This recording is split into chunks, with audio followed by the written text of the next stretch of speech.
B তে এই অঙ্কটা আসতে পারে। এই অঙ্কটা মজার বিষয় হচ্ছে প্রত্যেক ইয়ারেই থাকে, third year, fourth year, MBA, second year, maximum ইয়ারে এই অঙ্কটা থাকে। তো তোমরা একটু মনোযোগ দিয়ে দেখে নাও। তো যে গল্পটা বলেছি যে নগদে বিক্রয় আর বাকিতে বিক্রয়, ওই গল্পটা একটু মাথায় রাখবা। 7 নম্বর অঙ্ক, chapter 4, Dhaka equipment company sold 200 colour copies in 2014 for টাকা 4000 a piece. Dhaka equipment company 200 colour copy বিক্রি করেছে, তৈরির মেশিন বিক্রি করেছে 4000 এ পিস, এক একটা কত করে, 4000 টাকা। Together with a 1 year warranty, একসাথে এটার ওয়ারেন্টি দিয়েছে কয় বছরের? Together with a 1 year warranty, একসাথে এটা কয় বছরের ওয়ারেন্টি দিয়েছে? 1 বছরের ওয়ারেন্টি দিয়েছে। আচ্ছা, এই ওয়ারেন্টির কথা যখন আসলো তখন একটু জানিয়ে রাখি যে আমরা কিন্তু শিখেছিলাম যে ওয়ারেন্টি হিসাব করার দুইটা পদ্ধতি আছে। একটা হচ্ছে পার্সেন্টেজ বা এভারেজ, আর একটা হচ্ছে অঙ্কে সরাসরি নগদ টাকা দেওয়া থাকবে। মাথায় থাকে তো যে অঙ্কে কি থাকবে? নগদ টাকা দেওয়া থাকবে সরাসরি, আর একটা হচ্ছে পার্সেন্টেজ বা এভারেজ বলা থাকবে। যদি অঙ্কে পার্সেন্টেজ বা এভারেজ বলা থাকে তাহলে জাবেদা হবে কি? Warranty expense debit, estimated liabilities under warranty payable credit. আর যদি অঙ্কে সরাসরি টাকা দেওয়া থাকে তাহলে জাবেদা হবে warranty expense debit, cash credit. যাই হোক, এখন আমরা, যাদের মনে নেই তারা একটু উপরে স্ক্রল করে সূত্রটা দেখে আসবেন। Maintenance on is copper during the warranty period average. লক্ষ্য করুন কেন আমি সেই ধরে মেথডের কথা বলছি। কি বলা আছে? এভারেজ 330 টাকা এক একটা মেশিনের জন্য ওয়ারেন্টি ধরা হয়েছে। কত করে ওয়ারেন্টি ধরা হয়েছে? এক একটা মেশিনের জন্য 330 টাকা করে ওয়ারেন্টি ধরা হয়েছে, এভারেজ 330 টাকা ওয়ারেন্টি ধরা হয়েছে।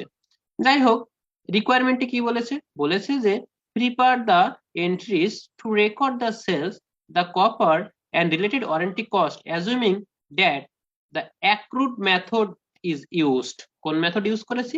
বকেয়া পদ্ধতি ইউজ করেছি। দেখো, আমি পদ্ধতিটা আলাদা কালার দিয়ে একটু মার্ক করে দিই তোমাদের। কোন মেথড ইউজ করেছে? অ্যাক্রুড মেথড ইউজ করেছে, বকেয়া পদ্ধতি। একটু আগেই গল্প করেছি, বকেয়া পদ্ধতিতে কয়টা জাবেদা হয়? 3টা জাবেদা হয়, একটা নগদ বিক্রয়, নগদ পরিশোধ আর বাকি। তো দেখো, অ্যাকচুয়াল ওয়ারেন্টি কস্ট ইনকার 2014 টাকা 17,000।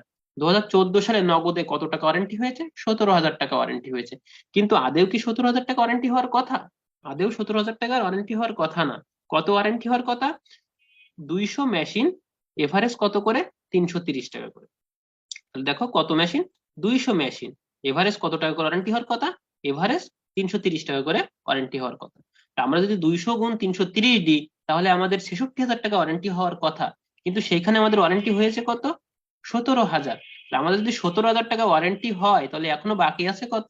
49,000 টাকা। যেহেতু এরা সরাসরি আমাদের বলে দিয়েছে যে অ্যাক্রুড মেথড ইউজ করো, অ্যাক্রুড মেথড ইউজ করো, বকেয়া পদ্ধতি ইউজ করো, তাহলে আমাদের আর টেনশনের কিছু নেই। আমরা, ভাইয়া একটু আগে বলেছে বকেয়া পদ্ধতির জাবেদা হয় 3টা। দেখো, Dhaka equipment company journal entries, আমরা লিখবো কোন method? Accrued method is used. কোন মেথড ইউজ করব? Accrued method. লিখবো কোন মেথডে জাবেদা করতেছি? Journal entries. দেখো আমি লিখে দিচ্ছি কিন্তু, অ্যাক্রুড মেথড। রিকোয়ারমেন্ট কত? 1। সুন্দর করে আমরা এখানে লিখে দিব পাশে রিকোয়ারমেন্ট অন। রিকোয়ারমেন্ট 1 পাশে সুন্দর করে লিখে দিলাম রিকোয়ারমেন্ট 1। ব্যাস। Dhaka equipment company journal entries accrued method. Accrued মেথডে যাবে দেখি cash debit, sales credit. Cash debit, sales credit. কত মেশিন সেলস করেছি? 200 মেশিন। কত টাকা করে সেলস করেছি? 200 মেশিন আমি সেলস করেছি কত করে? 4,000 টাকা করে। তাহলে 200 মেশিন আমি সেলস করলাম 4,000 টাকা করে। তাহলে কত দাঁড়ালো আমার? 200 গুণ 4,000 দিলে হয় কত? 8 লক্ষ টাকা। তাহলে আমি কত টাকা বিক্রি করলাম? 8 লক্ষ টাকা বিক্রি করলাম। ব্যাস, শেষ। এরপরে আমার বলেছে যে 2017 সালে আমার কত টাকা ওয়ারেন্টি হয়ে 2014 সালে আমার কত টাকা ওয়ারেন্টি হয়েছে? 2014 সালে আমার ওয়ারেন্টি হয়েছে 17,000 টাকা। তাহলে আমরা জাবেদা দিলাম ওয়ারেন্টি এক্সপেন্স ডেবিট, নগদে হয়েছে কত? 17,000। এই যে রিকোয়ারমেন্টের ভিতরে বলে দিচ্ছে নগদে ওয়ারেন্টি হয়েছে 17,000। Warranty expense debit, cash credit কত টাকা?